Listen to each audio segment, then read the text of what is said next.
ဒီဇလန်ကဒီလိုဆက်ပါတယ်လိုကီတယောက်ဟို2012ခုနှစ်ကအပန်းကြားအန်ဂိမ်းဇလန်တဲကနယူးယောက်တိုက်ပွဲမှာတက်စီရဲ့ကြောက်တုံးကြီးကိုယူပြီးထွက်ပြေးသွားတဲ့အချိန်အဲ့ဒီမှာတင်သူ့အဖမ်းခံလိုက်ရပါတော့တယ်သူ့ကိုဖမ်းတာကဘာတူလဲဆိုတော့အချိန်မူကွဲထင်းချုပ်ရေးအဖွဲ့ဒါမှမဟုတ် TBA လို့ခေါ်တဲ့အဖွဲ့အစည်းကြီးပါပဲဘာလို့ဖမ်းတယ်လဲဆိုတော့လိုကီထွက်ပြေးသွားတဲ့အတွက်သူကမဖြစ်တဲ့အချိန်လိုက်အတစ်တစ်ခုကိုဖန်တီးလိုက်မိလို့ပါပဲ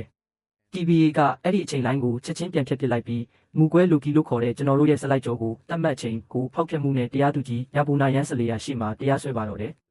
လိုကီကတော့ဒါဟာ2012ကိုအချိန်ခီးသွားပြီးပြန်လာခဲ့ကြတဲ့အပန်းကြားတွေကြောင့်ဖြစ်တာပါလို့ညင်းပါသေးတယ်ဒါပေမဲ့ရန်စလေယာကအပန်းကြားတွေရဲ့လုပ်ရက်တွေကဖြစ်ကိုဖြစ်ရမယ့်အရာတွေဖြစ်ပြီးလိုကီထွက်ပြေးတာကတော့မဖြစ်ရမယ့်အရာလို့ပြက်ပြက်တတ်ဆိုပါတယ်ဒီနောက်မှာတော့အေဂျင့်မိုဘီယက်ကလိုကီကိုအချိန်ပြဆက်ယုံစီကိုခေါ်သွားပြီးသူ့ရဲ့အတိတ်ကအမားတွေလူတွေကိုနာကျင်အောင်လုပ်ခဲ့တဲ့တမိုင်းတွေကိုပြန်သုံးသပ်ခိုင်းပါတယ်အဲ့ဒီမှာတင်မော်ဘီယက်ကလိုကီရဲ့တတ်မှတ်ထားတဲ့အနာဂတ်မှာသူကိုတိုင်ကသူ့ရဲ့မွေးစားအမေဖရစ်ကတည်ဆုံဖို့မထင်မှတ်ပဲအကြောင်းဖန်လာခဲ့တယ်ဆိုတာကိုပါဖော်ထုတ်ပြသလိုက်ပါတယ်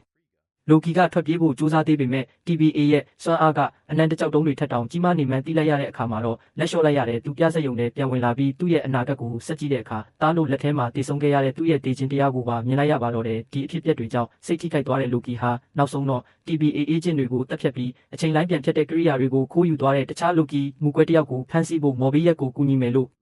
သဘောတူလိုက်ပါတယ်ဒီလိုနဲ့လိုကီတယောက် TBA အဖွဲ့နဲ့အတူမူကွဲလို့ခေါ်တဲ့သူတိုက်ခိုက်ခဲ့တဲ့1985ခုနှစ်အိုဆာကိုဝစ်ကိုစင်ကနေရာတစ်ခုကိုလိုက်သွားခဲ့တယ်။အဲ့ဒီမှာလိုကီကအချိန်ဆွဲပြီး TBA နဲ့ Secret တိုင်းလိုင်းကိုဖန်တီးခဲ့တဲ့အချိန်ထိန်းသိမ်းသူများတိုင်းပြည်ပါနဲ့တွေ့ခွင့်ရဖို့ညှိနှိုင်းဖို့ကြိုးစားပါသေးတယ်။ရန်စလေယာကလိုကီကိုဆက်မပါဝင်စေခြင်းပေမဲ့မော်ဘီယက်ကတော့သူ့ကိုနောက်တစ်ခေါက်အခွင့်အရေးပေးကြည့်ဖို့တောင်းဆိုခဲ့ပါတယ်။လိုကီက TBA ရဲ့မှတ်တမ်းတွေကိုလေ့လာရင်းမူကွဲဟာသူ့ရဲ့လုပ်ရက်တွေကအချိန်လိုင်းကိုမထိခိုက်နိုင်တဲ့ကဘာပြက်ကတ်ကြီးတွေအပေါကလစ် event နားမှာပုံနေနိုင်တယ်လို့ theory ထုတ်လိုက်ပါတယ်ဒီ theory ကိုသက်သေပြဖို့လိုကီနဲ့မော်ဘီယက်ဟာ AD89 ခုနှစ်ကပုံပေမျိုးကိုတွားရောက်ကြည့်ရှုခဲ့ပြီးနောက်မှာတော့ဟုတ်ပါတယ်မူကွဲဟာ2050ခုနှစ်အလာဘာမာပြည်နယ်ကဟာရီကိန်းမုန်တိုင်းတစ်ခုထဲမှာပုံနေတယ်ဆိုတာကိုသူတို့ကောက်ချက်ချနိုင်ခဲ့ပါတယ်အဲ့ဒီနေရာရောက်တဲ့အခါမှာတော့သူတို့မူကွဲရဲ့ချောင်းမြောင်းတိုက်ခိုက်မှုကိုခံလိုက်ရပါတယ်မူကွဲကဒေတာခန်တွေနဲ့ TBA agent ဟန်တာဘီ50တို့ရဲ့ကိုယ်ထဲကိုဝင်ပူးပြီးတိုက်ခိုက်ခဲ့တာပါအဲ့ဒီမှာတင်မူကွဲကဘယ်သူလဲဆိုတာပေါ်လာပါတယ်သူကတော့လိုကီရဲ့အမျိုးသမီးပါရှင်းပါပဲသူကတိုင်းပြည်ပါတွေကိုဖြုတ်ချဖို့လိုကီရဲ့ကမ်းလှမ်းချက်ကိုပယ်ချပြီးခိုးလာတဲ့အချိန်လိုင်းပြန်ဖြတ်ကိရိယာတွေကို Secret တိုင်းလိုင်းရဲ့နေရာအနှံ့ကိုပို့ပစ်လိုက်ပါတယ်ဒီအခါမှာတော့အချိန်လိုင်းခွဲပေါင်းများစွာတပြိုင်နက်တည်းထွက်ပေါ်လာပြီး TBA တစ်ဖွဲ့လုံးအထင်ကုန်မဲ့ကစင်းကလေးအားဖြစ်သွားပါတော့တယ်မူကွဲကနေရာရွှေ့ပြောင်းပြီးထွက်သွားတဲ့အခါလိုကီလည်းသူ့နောက်ကိုလိုက်သွားခဲ့ပါတယ်။မူကွဲက TBA ကိုရောက်လာပြီးတိုင်းပြည်ပါတွေကိုရှာဖို့ကြိုးစားပါတယ်။လိုကီလည်းနောက်ကလိုက်လာပြီးရန်ဆလေယာရဲ့လက်ကနေလွတ်မြောက်ဖို့သူတို့နှစ်ယောက်လုံးကိုတံပတ်အချိန်ခီးသွားကိရိယာသုံးပြီးနေရာရွှေ့ပြောင်းလိုက်ပါတယ်။သူတို့နှစ်ယောက်ရောက်သွားတဲ့နေရာကတော့2089ခုနှစ်ကလမန်တဝမ်းဆိုတဲ့ဂျိုတလုံးပုံမှာပါ။အဲ့ဒီဂျိုကမကြခင်မှာတခြားဂျိုကြီးတစ်လုံးနဲ့တိုက်မိပြီးပျက်စီးတော့မဲ့နေရာပေါ်ကန်ဆိုးချင်တော့သူတို့ရဲ့တံပတ်ကအားကုန်သွားပါတယ်။လိုကီကတံပတ်ကိုမျက်လက်နဲ့ဖွက်ထားလိုက်ပြီးဆယ်ဘီလို့ခေါ်တဲ့အဲ့ဒီမူကွဲကလည်းတံပတ်ကိုအပြန်သွင်းဖို့လိုကီနဲ့လက်တွဲလှုပ်ဆောင်ဖို့သဘောတူလိုက်ပါတယ်သူတို့နှစ်ယောက်ဟာအာကာသယင်စီကိုဦးတည်နေတဲ့ယထာတစည်းပေါ်ကိုခိုးတက်ခဲ့ကြပါတယ်အဲ့ဒီယင်ကနေတံပတ်ကိုအပြန်သွင်းနိုင်မယ်လို့သူတို့မျှော်လင့်ထားတာပ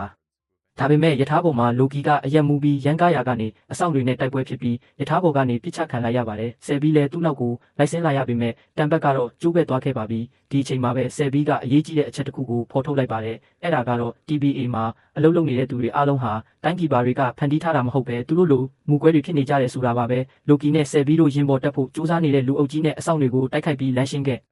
ပေမဲ့သူတို့ရင်စီကိုမရောက်ခင်မှာပဲကြဲကျွေးအုတ်ကခဲတွေကျလာပြီးရင်ကြီးကိုဖျက်ဆီးသွားခဲ့ပါတယ်လာမန်တဝမ်းပေါ်မှာတေကန်မရောက်တက်မပြောက်ဖြစ်နေတော့ဆယ်ဘီကသူ TBA ကနေကလေးဘဝကလေးကထွက်ပြေးလွတ်မြောက်လာခဲ့ပုံကိုလိုကီကိုပြောပြခဲ့ပါတယ်ဒီလိုနဲ့လိုကီနဲ့ဆယ်ဘီတို့နှစ်ယောက်ကြားမှာအချစ်စိတ်တွေစတင်ဖြစ်ပေါ်လာပြီးသူတို့ရဲ့ဆက်သွယ်မှုကထူးခြားတဲ့အချိန်လိုင်းခွဲတစ်ခုကိုဖန်တီးလိုက်ပါတယ်အဲ့ဒီအချိန်လိုင်းခွဲကြောင့်ပဲ TBA ကသူတို့ရဲ့တီနေရာကိုသိရှိသွားပြီးလာမန်တမပျက်စီးခင်မှာသူတို့ကိုလာရောက်ကဲတင်ဖမ်းဆီးနိုင်ခဲ့ပါတယ်သူတို့နှစ်ယောက်လုံးအဖမ်းခံလိုက်ရပြီးမော်ဘီယက်ကလိုကီကိုစစ်နဲ့တွေ့ဆုံခဲ့တဲ့အတိတ်ကအဖြစ်အပျက်တစ်ခုတည်းမှာအချိန်ကွင်းတိုင်းလုံထဲပိတ်မိနေအောင်လုပ်ထားခဲ့ပါတယ်။ဒါပေမဲ့လိုကီနဲ့ဆယ်ဘီတို့ကိုစစ်ဆေးမင်းမြန်းပြီးတဲ့နောက်မှာတော့မော်ဘီယက်နဲ့ဟန်တာဘီဖြစ်တီတို့ဟာသူတို့ကိုယ်တိုင်လည်းမူကွဲတွေဖြစ်နေမှန်းသိရှိသွားကြပါတယ်။မော်ဘီယက်ကလိုကီကိုအချိန်ကွင်းထဲကနေပြန်လွှတ်ပေးခဲ့ပေမဲ့ရန်ဆလေယာကသူတို့ကိုရင်ဆိုင်ပြီးမော်ဘီယက်ကိုပတ်ယုံပစ်ဖို့အမိန့်ပေးလိုက်ပါတယ်။ရန်စလေယာကလိုကီနဲ့ဆယ်ဘီကိုတိုင်းကီပါရီစီခေါ်သွားခဲ့ပါတယ်။ဒါပေမဲ့ဟန်တာဘီဖြစ်တီကကြားဝင်ပြီးသူတို့ရဲ့လက်ပတ်တွေကိုဖြုတ်ပေးခဲ့ပါတယ်။လိုကီနဲ့ဆယ်ဘီဟာတိုင်းကီပါရီရဲ့အဆောင်တွေကိုတိုက်ခိုက်ပြီးဆယ်ဘီကရန်စလေယာကိုတတိလက်အောင်လုပ်လိုက်ပါတယ်ပြီးတော့တိုင်းကီပါရီတွေကတယောက်ကိုခေါင်းဖြတ်လိုက်တဲ့အခါမှာတော့သူတို့ဟာလူအစ်စ်တွေမဟုတ်ပဲစက်ရုပ် Android တွေဖြစ်နေတာကိုတွေ့လိုက်ရပါတယ်။လိုကီကဆယ်ဘီကိုတခုခုပြောဖို့ကြိုးစားနေတော့မှပဲရန်စလေယာကတတိပြန်ရလာပြီး လိုကီကိုပတ်ယွန်းလုတ်ပစ်လိုက်ပါတယ်ဆယ်ပြီးလဲဒေါသရာကြီးနဲ့ရန်ဆက်လေယာကိုတိုက်ခိုက်ပြီး TBA ရဲ့အမှန်တရားကိုပြောဖို့တောင်းဆိုပါတော့တယ်ဇလန်အပီခရစ်တစင်မှာတော့လိုကီဟာနေရာတစ်ခုမှာသတိပြန်ရလာပါတယ်သူ့ပတ်လည်မှာတော့တခြားလိုကီမူကွဲတွေဝိုင်းရံနေပြီးသူတို့နဲ့လာပူပေါင်းဖို့ဖိတ်ခေါ်နေကြပါတယ်ဆယ်ပြီးလဲရန်ဆက်လေယာစီကနေလိုကီဟာတဲဘွိုက်လို့ခေါ်တဲ့အချိန်ရဲ့အဆုံးသတ်ကဘာတစ်ခုစီကိုပို့လိုက်တာဖြစ်ကြောင်းသိလိုက်ရပါတယ် TBA ကပတ်ရွန်းလိုက်တဲ့အရာအလုံးဟာအဲ့ဒီနေရာကိုရောက်သွားတာပါဟိုဘက်မှာတော့လိုကီဟာအလိုင်းရဲလို့ခေါ်တဲ့မိုးတိမ်လိုတရဝကြီးတစ်ကောင်ကတဲဘွိုက်ကိုစောင့်ကြပ်နေပြီးဘယ်သူမှထွက်ပြေးလို့မရအောင်တားဆီးထားတယ်ဆိုတာကိုတခြားလိုကီတွေစီကနေသိလိုက်ရပါတယ်လိုကီကိုရှာဖို့အတွက်ဆယ်ပြီးဟာသူကိုယ်တိုင်ပတ်ယွန်းခံပြီးတဲဘွိုက်ထဲကိုလိုက်လာခဲ့ပါတယ်သူအလိုင်းရဲ့လက်ကနေလွတ်မြောက်အောင်မော်ဘီယက်ကကူညီပေးခဲ့ပါတယ်ဒီကြားထဲမှာတမရလိုကီလို့ခေါ်တဲ့မူကွဲတစ်ယောက်ကတခြားလိုကီတွေကိုတစ္ဆာဖောက်ဖို့ကြိုးစားတာကြောင့်ရန်ပွဲကြီးတစ်ခုဖြစ်ပွားပြီးလိုကီအစ်စ်နဲ့သူ့ရဲ့မဟာမိတ်မူကွဲတွေထွက်ပြေးခဲ့ရပါသေးတယ်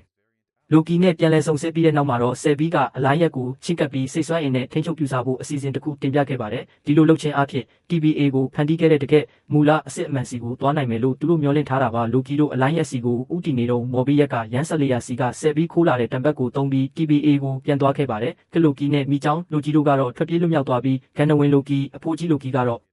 အစကာမျိုးတော်ကြီးရဲ့ပုံရိပ်ရောင်ကြီးတစ်ခုကိုဖန်တီးပြီးအလိုင်းရက်ကိုအာယုံလွှဲပေးရင်းသူ့ကိုယ်သူစတေးသွားခဲ့ပါတယ်